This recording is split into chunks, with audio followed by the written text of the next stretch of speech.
এটি একটি বিষের কাপ। এটি একটি পবিত্র জলের কাপ। সঠিকটি বেছে নিলে আকাশ ছোঁয়া সফলতা, ভুলটি বেছে নিলে নেমে যাবে নরকে।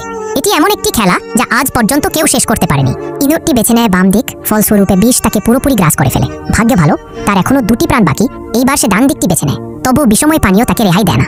এখন বাকি মাত্র 1টি প্রাণ। অ্যান্ডার এই খেলার নকশাকে গাল দেয়। সে বুঝে যায় নিয়ম অনুযায়ী 2টি অপশনই মৃত্যু নিশ্চিত। তার সহপাঠী ছোট কালো শাওহে আগ্রহ নিয়ে জানতে চায় এই ধাঁধার সমাধান কিভাবে করবে। অ্যান্ডার চুপ করে থাকে, তার মুখে এক ঠান্ডা আত্মবিশ্বাস। পরের মুহূর্তে গার্ডিয়ান দৈত্যের অবাক চোখের সামনে ইঁদুরটি হঠাৎ লাফিয়ে উঠে ঢুকে পড়ে। দৈত্যের চোখে কম্পিউটার থেকে ভেসে আসে চিৎকার আর কান্নার শব্দ। তবু অ্যান্ডারের মুখে বিন্দু মাত্র পরিবর্তন নেই। পাশে দাঁড়ানো ছোট কালো একেবারে হতবাক। সে ভাবতেও পারেনি অ্যান্ডার একটা চরম সিদ্ধান্ত নেবে। সে সরাসরি গার্ডিয়ান দৈত্যকে মেরে ফেলে নিয়ন্ত্রণ কক্ষে উপ অধিনায়ক এক ধরনের ঠান্ডা অনুভব করে, কিন্তু কর্নেল তখনই এক সন্তুষ্টির হাসি দেয়। এই খেলা কেউ কখনো শেষ করতে পারেনি।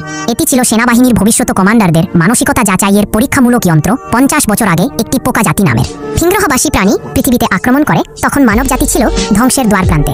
শেষ মুহূর্তে এক কমান্ডার নিজের জীবন দিয়ে শত্রুর সঙ্গে আত্মবিসর্জন করে। মানব